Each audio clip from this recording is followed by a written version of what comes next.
L'émission Philosophie de Blandine Kriégel est consacrée aujourd'hui à la loi et la violence, Sophocle, Aristote et Heidegger 2, avec le docteur Marielle David, pédopsychiatre et psychanalyste, le doyen François Guéry, philosophe, l'historien Alexandre Adler, géopolitologue, et le journaliste Alexis Lacroix, directeur de Actualité juive. Et merci à notre ami Philippe Sinclair à la régie. Et effectivement, nous continuons, n'est-ce pas, notre investigation sur, au fond, sur cette mise en scène par Sophocle de la loi et de la question de la violence. Au fond, la question posée par les philosophes est que plutôt que la raison, c'est la violence qui est au fond de l'homme. Et elle a reçu, il faut le dire, au XIXe et au XXe siècle, un large accueil qui a, d'une certaine façon, c'est justificatif. On a pris conscience, en effet, de l'iniquité de certaines lois et également avec le courant romantique, au fond de l'homme cela, comme dira plus tard Grodek, l'importance des pulsions d'agression ou de mort que Freud reconnaîtra déjà pendant la guerre de 14. Eh bien, le problème se pose.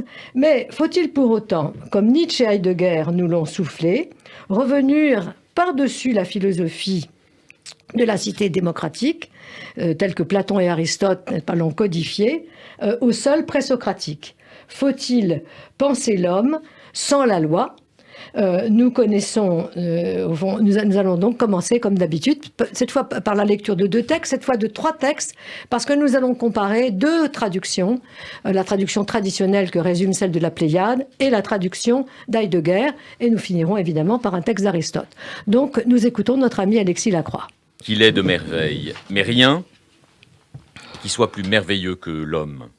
Par la mer chenue, sous les tempêtes du sud, il s'en va au-delà des houles grondantes, et la plus grande des déesses, la terre impérissable, inépuisable, il la fatigue du va-et-vient de ses charrues, il la retourne d'année en année avec ses mulets, nul chemin ne lui est fermé, l'avenir s'ouvre à lui, s'il s'observe les lois du pays et la divine justice des serments, grande est la cité, mais que l'audace soit en lui, plus de cité. Que n'est point part à mon foyer ni à mon âme celui qui se conduit de la sorte. La Pléiade, traduction de Jean Grosjean et de Robert Dreyfus, Gallimard, 1967. Traduction de Heidegger. Multiple l'inquiétant, rien cependant au-delà de l'homme, plus inquiétant ne se soulève en s'élevant. Celui-ci sort sur le flot écumant par un vent du sud hivernal et croise au sein des vagues furieusement crevassées. Des divinités, aussi la plus sublime, la terre, il l'épuise, elle, l'indestructiblement infatigable, la retournant d'année en année, faisant passer et repasser avec les chevaux, les charrues. Partout en route, faisant l'expérience, inexpert sans issue, il arrive au rien, tandis qu'une autre du vaillant lui échoua. Entre le statut de la terre et l'ordre juré par les dieux, il poursuit sa route, dominant de haut le site, exclu du site. Tel il est, lui pour qui toujours le mésétant est étant pour l'amour de l'action osée. Martin Heidegger, traduction de Gilles Vercane, Gallimard, 1952. Aristote, car il y a une justice et une injustice dont tous les hommes ont comme une divination et dont le sentiment leur est naturel et commun, même quand il n'existe entre eux aucune communauté ni aucun contrat. La loi universelle s'étend en tous sens à travers l'éther qui règne au loin et aussi la terre immense.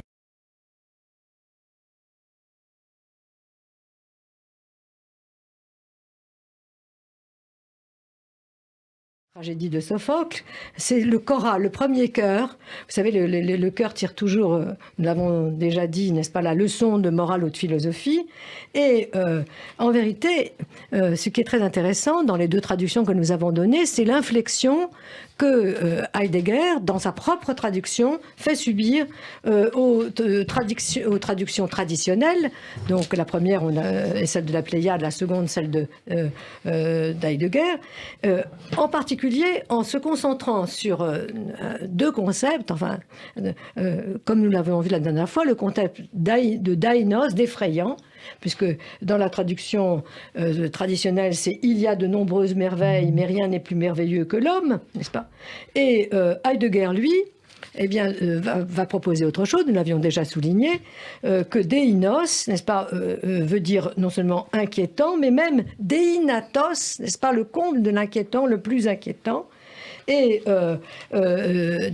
avant lui, Novalis avait déjà proposé de substituer à la traduction traditionnelle l'idée de monstrueux d'une certaine façon, mais tout en reconnaissant une certaine ambivalence du terme, au fond, Heidegger choisit résolument la traduction la plus archaïque, le sens le plus archaïque, le sens le plus ancien.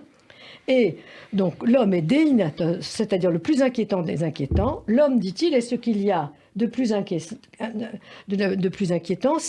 ça donne la véritable définition grecque de l'homme. C'est dans l'introduction à la métaphysique, c'est là d'ailleurs dans ce texte qu'il reprend cette traduction. Et je voudrais dire quand même quelques mots parce que ce qui est vraiment intéressant dans la comparaison de ces deux textes, c'est de voir en œuvre la philologie dont se sert Heidegger. Et en particulier, alors sur un double exemple, n'est-ce pas, l'exemple où il se reporte, si vous voulez, à l'idée que, en fait, à ces deux vers, n'est-ce pas, que je reprends, qui est traduit ainsi dans la Pléiade, nul chemin ne lui est permis, l'avenir s'ouvre à lui. Et lui, Heidegger, traduit par alors on pourrait faire un mot à mot, n'est-ce pas, c'est que par tous les expédients il arrive sans rien à l'avenir, mais Heidegger traduit autrement, partout en route faisant l'expérience inexpert sans issue, donc ça se termine par sans issue, il arrive au rien. C'est-à-dire que, alors, comment a-t-il pu réussir ce tour de force? Tout simplement parce qu'il a mis l'avenir, Tomélon, il l'a reporté dans la phrase suivante, n'est-ce pas? Contrairement à toute la tradition de la traduction, et que d'ailleurs qu'il traduit par l'unique imminence pour l'avenir, n'est-ce pas? C'est quand même une traduction éloignée. Et donc, ce qui lui permet évidemment de développer, au fond, là, sa question, n'est-ce pas, de l'homme. Qui est l'homme? Eh bien, l'homme, c'est, on l'avait vu, le prédominant prépotent. François Guéry nous a fait remarquer que prédominant prépotent, ça ne voulait pas dire grand-chose en français. Si, oui, mais ça, c'est le traducteur en français, n'est-ce pas, qui a... mais ça veut dire, au fond, et la violence. Le terrible conçu comme la prédominance prépotente, c'est-à-dire la violence. La violence, là, il le traduit très bien en allemand, comme vous venez de le dire. L'activité de violence, l'homme est le faisant violent, et l'utilisation détournée de la violence peut caractériser l'homme. Et c'est ce qu'il explique dans les volumes consacrés à Nietzsche. Qu'est-ce que la puissance? L'exercice de la violence. Et l'homme, au fond, et dans l'introduction à la métaphysique, il réplique encore que l'homme étant lui-même la violence d'un agir, et il est celui donc qui défriche, qui capture et qui dompte. Alors, ces détours néophilologique de Heidegger, je dis néophilologique parce que c'est quand même une curieuse philologie, eh bien, lui permettent de définir, au fond, qui est l'homme et surtout qui il n'est pas. Heidegger dit ailleurs que l'animal, l'homme n'est pas un animal parce que l'animal est en manque d'être, mais il dira aussi que, étant donné que les juifs, moi je vais dire les humains juifs, mais c'est pas du Heidegger, les juifs n'appartiennent pas à l'être, donc ils ne sont pas des hommes, n'est-ce pas? Ils ne sont pas des hommes. Et là nous avons évidemment, après le dédain qu'il a manifesté, c'est incontestable, au racisme biologique, il y a quand même, sans faiblesse, n'est-ce pas, une énonciation d'un antisémitisme ontologique. Il n'est pas biologique, mais il est ontologique. Et là encore, ça le conduit par rapport au fond, à ce que dit Aristote, c'est-à-dire ce caractère de magnification, d'exaltation de la loi naturelle, n'est-ce pas? Eh bien, pour Heidegger, en fait, il n'y a pas un mot, n'est-ce pas, sur la loi, si. Le seul mot, au fond, pour lui, la loi, c'est l'ordre, n'est-ce pas? C'est l'ordre, et il dit que si l'on traduit diquer par justice, en interprétant d'une façon juridico-morale, le mot perd son contenu métaphysique essentiel. Il en est de même de la dikée comme norme, comme loi et droit. Le prépotent considère que, quant à la puissance dans tous les domaines, que ce qui exerce la puissance, c'est l'ordre. Donc la loi pour lui, Ordnung, c'est l'ordre. Et donc, voilà, n'est-ce pas? C'est-à-dire que, même chose pour le droit, il y a donc une subversion, n'est-ce pas, de la philosophie. D'ailleurs, il le dit de façon tout à fait explicite, en particulier de la philosophie politique, telle qu'elle s'est organisée chez Platon et chez Aristote. Et la philosophie de Heidegger, c'est la question que je voudrais... alors, est-ce qu'Alexandre m'entend, Philippe? Oui, tout à fait. Alors, Alexandre, la question que je voudrais vous poser, c'est, au fond, est-ce que cette philosophie, n'est-ce pas, dévoilement d'une violence originaire des hommes, puisqu'au fond de l'homme l'inquiétant, n'est-ce pas? Eh bien, est-ce que elle est susceptible d'avoir une efficace de vérité et de nous consoler de la souffrance? J'aurais pu poser cette question à Marielle, mais je vous la pose à vous, François. Au fond, est-ce qu'Heidegger est, comme l'avait recommandé Platon, un médecin du monde avec ce dévoilement de la violence chez l'homme? Non, mais Heidegger est évidemment quelqu'un d'absolument effroyable, mais en même temps, il est très fort, d'une certaine manière, parce qu'il n'a jamais été très sympathisant de Hitler. C'était un vrai nazi, mais il n'aimait pas Hitler, il aimait beaucoup plus Röhm et les SA, et donc il s'est senti finalement battu, au fond, par la victoire de Hitler, de Himmler, et au fond d'un certain parti de l'ordre. Il était beaucoup plus subversif que cela. Alors il est resté fidèle, comme un certain nombre de ses défenseurs l'ont montré, à son anticatholicisme, à son haine du christianisme et du judaïsme très forte, et qui l'a amené à payer quand même ses cotisations au parti nazi jusqu'au bout. Mais il est d'abord et avant tout un nostalgique d'un nazisme de gauche, émancipé au fond de ce qu'il considère comme les sottises de Hitler, son biologisme, son scientisme, sa philosophie esthétique qui n'était pas la sienne. Bref, au fond, en désignant, sans le dire, une espèce de nazisme imaginaire, et qui l'émancipait des bêtises les plus crasses et les plus monstrueuses du régime effectif, eh bien, il a réussi à faire ensuite illusion, après 1945, en disant que non, ce qu'il disait n'avait rien à voir. Et en effet, d'une certaine manière, cela n'a rien à voir avec les sottises les plus crasses du régime installé. D'une certaine manière, Heidegger est une espèce de nazi idéaliste.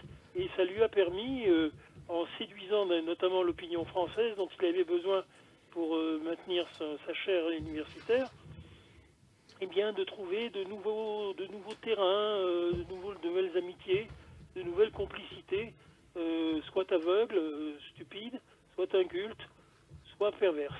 Merci beaucoup. Oui. En effet, c'est bien cela le problème que nous pose Heidegger. Oui. C'est le problème pour lequel, effectivement, il va falloir aller jusqu'au bout et à sa mort, effectivement, commencer la dénazification philosophique, c'est-à-dire la destruction de la pensée d'Heidegger. Oui, mais écoutez, est-ce que la question que je veux... Merci beaucoup, Alexandre. Mais la question que je veux poser à notre amie Marielle, c'est celle-ci.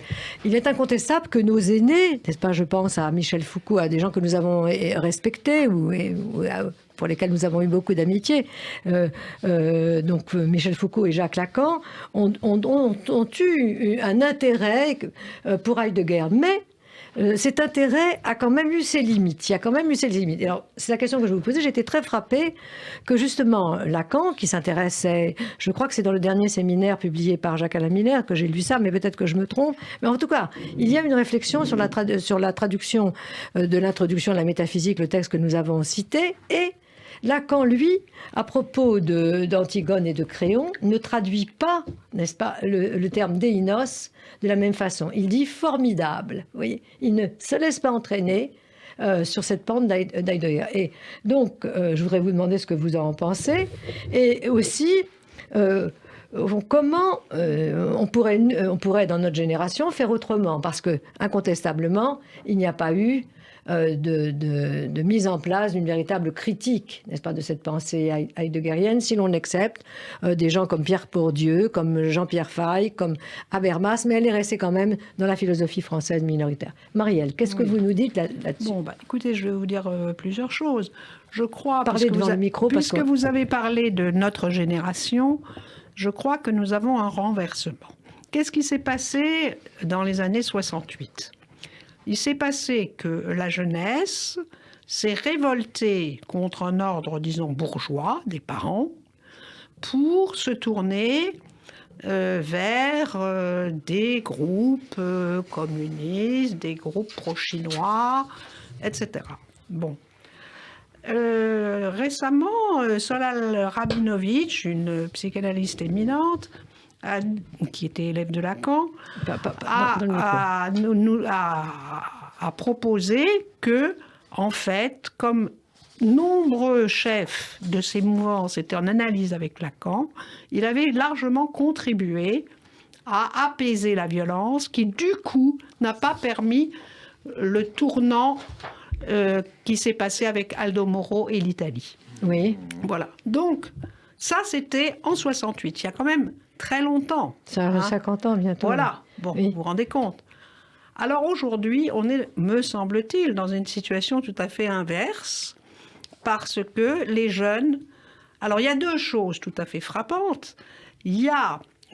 Et là, je vais faire la fille de mon père, qui a fondé les instituts du travail. Le professeur Marcel David, que nous admirons beaucoup. Oui. Les syndicalistes ouvriers, et qui disait le mouvement syndical ne peut pas être actif parce qu'il est divisé. Or là, on a eu une chose tout à fait étonnante, qui est l'union des syndicats qui, au départ, sont extrêmement différents. Il y a des chrétiens, il y a des communistes. Vous parlez là de l'opposition à la voilà, loi sur... mais à cette occasion-là, ils ont fait ce qu'ils n'avaient jamais fait, s'unir. Oui. Donc déjà, on voit que les luttes habituelles ont été dépassées par une union, ce qui est intéressant.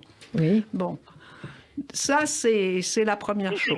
Alors la deuxième chose, qui est à mon avis très positive quand même dans toute cette histoire, c'est un désir de démocratie de la part des jeunes. Oui, mais qui s'est exprimé. Mais où vous mettez la violence, qui est quand même explosée? La violence, évidemment, la violence. On peut dire qu'on sait bien qu'il y a les Black Blocs qui profitent de tous ces mouvements pour, dès que c'est pas une question, c'est pas récent, c'est pas nouveau, pour effectivement devenir être violent. Il y a je ne la nie pas. Il y a l'affrontement avec la police qui évidemment exprime deux violences qui s'opposent. Mais tout non, ça... c'est pas la même chose. Non, je ne dis pas que c'est la même chose, qui se rencontrent, on va dire. Vous permettez? Non, parce que la monopolisation par l'État, n'est-ce pas, qui est quand même que nous contrôlons, et qui émane du souverain, c'est-à-dire du peuple, de la violence, de la force légitime, de la violence légitime, ça, si vous voulez, c'est la force que l'État emploie. Alors on est dans et un comme pays... on le répète toujours, elle doit être nécessaire et proportionnée. Oui. Non, ça n'a rien à voir avec la violence, qui est un dérèglement de la force. L'État règle la question de la violence. On est d'accord. La violence, mais on ne peut pas dire non plus que le désir démocratique qui s'est incontestablement manifesté soit violent. Il n'est pas violent en lui-même. Oui, je vous entends. Et il est vrai que la discussion, pour la première fois, n'est-ce pas, sur le droit public à propos de la légitimité ou de la légalité du 49.3, on peut estimer, même si on n'est pas... même si c'est légal. Même si on n'est pas enchanté du tour qu'elle a pris, qu'elle constitue un progrès, alors que jusqu'alors, n'est-ce pas, on ne parlait que des luttes sociales et jamais du droit. Mais c'est la différence avec quand même le pro-nazisme qui, lui, a je me tourne vers organisé vous, sur la violence. Alexis, pour vous demander si quand même, est-ce que on peut trouver des moyens termes entre la loi, qui a disparu complètement de l'horizon de la philosophie d'Heidegger, puisque c'est simplement l'ordre, n'est-ce pas là, cette fois-ci, et la violence. Est-ce que vous voyez un moyen terme possible? C'est-à-dire, est-ce qu'on peut légitimer l'insurrection par la force et le respect des lois? Est-ce que c'est possible? Parce que nous en sommes là dans les démocraties aujourd'hui. Ça dépend dans quel courant, mais vous avez raison qu'il y a une contradiction de fond, c'est-à-dire légitimer l'insurrection par la violence, de toute façon, d'une manière ou d'une autre, c'est tordre le bras du droit, et c'est déconstruire la loi dans tous les sens du terme, y compris d'ailleurs dans le sens psychanalytique et lacanien qui vient d'être évoqué par le docteur David. Vous avez raison, c'est impossible, il faut choisir. Néanmoins, alors, je vais me faire, non pas parce que comme François n'est pas là, je vais me faire, si vous m'autorisez, allez-y, l'avocat d'une thèse célèbre, mais qui a sa traduction philosophique sur le bon et le mauvais cholestérol. Je pense, si vous voulez, c'est pour vous répondre aussi sur Heidegger, sur l'actuel. Violence. Enfin non, c'est pas ce que j'allais dire, vous allez voir. Évidemment, tout ce que vous avez développé sur Heidegger, sa fascination pour la Gewalttätigkeit, tout ça est absolument vrai. Néanmoins, je pense que comme le cholestérol, il y a un bon et il y a un mauvais. Donc tout ça, évidemment, c'est le Heidegger insupportable, et à juste raison d'ailleurs, c'est le Heidegger que Alexandre Adler a raison, dont il a raison de dire qu'il faut aujourd'hui travailler à son ultime dénazification philosophique. Alors, et le bon pour vous, je pense, si vous voulez, je pense qu'aujourd'hui, et c'est ça qui d'ailleurs fait qu'on ne peut pas être schématique, à mon avis, dans la présentation des enjeux philosophiques d'aujourd'hui. Je pense que dans l'ombre portée de Heidegger, il y a eu beaucoup d'élèves juifs, je pense à Hans Jonas, mais aussi, d'une certaine manière, aussi, faut pas se leurrer, à Hannah Arendt, même une partie de l'école de Francfort qui était quand même très influencée par lui. Et puis, aujourd'hui, à l'évidence, vous voyez, les pensées de l'école de Francfort d'aujourd'hui, même si elle rejette une partie du Heidegger que nous venons d'évoquer, se réapproprie une autre partie. Quelle est l'autre partie ? Quel est le bon Heidegger ? Voilà, je vais vous le dire très simplement. C'est la critique du subjectivisme en tant qu'il est une démiurgie technicienne qui aujourd'hui asservit la planète et détruit la nature de l'homme. Ça, je pense qu'on ne penserait pas dans ces termes aujourd'hui, dans le champ de la philosophie. C'est-à-dire, au fond, la méfiance envers toutes les formes de démiurgie subjectiviste. S'il n'y avait pas eu Heidegger, ça ne veut pas dire que Heidegger est un saint, mais ça veut dire qu'il a été une étape indispensable pour nous rendre compte qu'il y avait quelque chose de fou dans la démesure de notre domination technicienne. Et d'ailleurs, vous avez des pensées parfaitement démocratiques, comme celle de Jacques Ellul, par exemple, qui, dans le champ français, sont nées aussi d'une méditation non totalitaire, ou si vous voulez, républicano-compatible de la pensée de Heidegger. Donc voilà, je serais un peu plus nuancé que vous. Et donc il y a une tradition, au fond, de l'heideggerisme allemand ou français qui est clivée. Et il y a une partie de cet heideggerisme qui conduit en réalité aujourd'hui à une philosophie plutôt moniste, qui est celle par exemple d'un Hans Jonas. Alors, permettez de vous répondre sur un point seulement. Incontestablement, il y a chez Heidegger, et elle a été reprise ici et là par les auteurs que vous évoquez, il y a une critique de la technique, des ravages de la technique, des ravages de l'industrie, et dont d'ailleurs, à juste titre, n'est-ce pas, le mouvement écologique s'est emparé parce que nous avons un problème, effectivement, de développement non respectueux de la nature. Mais, ça, on peut dire ça, mais il ne faut pas non plus oublier que la démiurgie que propose Heidegger quant à la place, n'est-ce pas, du sujet pour lui, du Dasein, est formidable, puisqu'il est le berger de l'être. Alors que Platon, lui, avait dit qu'il avait récusé cette image du berger, de la politique, de la cité, parce que, disait-il, les hommes ne sont pas du bétail, n'est-ce pas ? Les hommes ne sont pas du bétail. Donc, moi, je veux bien, si vous voulez, qu'on critique la technique, mais pas qu'on estime qu'il n'y a pas une démiurgie de la subjectivité qui est absolument formidable chez Heidegger, d'autant plus qu'il légitime ces aspects qui sont quand même les plus discutables. Pour autant, vous êtes d'accord qu'il a formé quand même une génération, ou des générations philosophiques qui utilisent, si j'ose dire, une partie de sa pensée pour des fins qui sont compatibles avec nos démocraties. Si vous, je vous l'accorde, Alexis, je vous l'accorde tout à fait, mais à mon avis, si vous voulez, et d'ailleurs c'est ce que je reproche. Alexandre voudrait dire un mot. Mais alors, attendez, c'est ce que je reproche, je le finis, c'est ce que je reproche au fond aux générations précédentes, c'est qu'elles sont restées prisonnières d'une partie du discours heideggerien, et en particulier en philosophie politique, puis c'est ce que je connais le mieux, ce retour aux anciens. Je trouve ça très bien.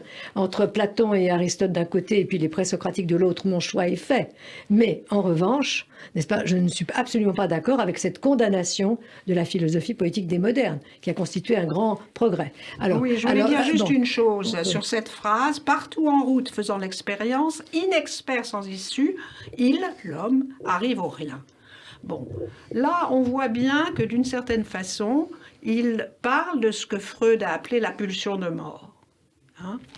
et que d'ailleurs Lacan a reprise. Il y a une force qui, chez les humains, va vers ce que Freud a appelé l'inanimé, donc le rien. Et ça, c'est une vérité. Mais le problème, c'est que ça s'oppose, ça s'articule avec une pulsion érotique. Alors que pour Heidegger, il ne pense que à la On ne peut pulsion pas de mieux mort. dire. D'autant que les deux vers que vous avez cités, n'est-ce pas, conduisent directement au contresens, parce qu'en fait, dans les traductions traditionnelles, c'est avec rien il arrive à l'avenir. Donc non. Mais enfin, mais vous avez tout à fait raison. Il n'y a pas que la pulsion de mort chez Freud, et je vous remercie beaucoup de. Alors, je pense que Alexandre veut dire quelque chose. Philippe. J'ai vu quelque chose, une émission sur Arte, et tout à fait illustrative au fond de ce que nous voyons, car on a vu donc un reportage sur la région qui est à la fois de Murnau, cet endroit magnifique des confins de la Bavière où Kandinsky a connu son essor pictural, et également Berchtesgaden où le Führer a pu reposer son âme tourmentée. Alors Berchtesgaden, on a fait sauter complètement le palais du Führer et tout ce qu'il représentait à la dynamite. Et on a décidé qu'il n'y aurait plus rien. Et bien voilà, à partir du moment où on a fait sauter Berchtesgaden, et bien finalement, on n'a rien résolu. Il fallait justement arriver à comprendre ce qu'avait été Berchtesgaden pour Hitler, et cette folie de mort qui ne pouvait que s'exorciser par un travail très important de l'histoire et de la mémoire. Oui. Oui, merci beaucoup Alexandre, parce que c'est effectivement ce qui n'a pas été fait par la génération précédente et qui nous reste, à mon avis, sur les épaules, de lire beaucoup plus sérieusement et beaucoup plus profondément, au fond, ce que dit Heidegger. Voilà, je vous remercie et je vous dis donc à la semaine prochaine.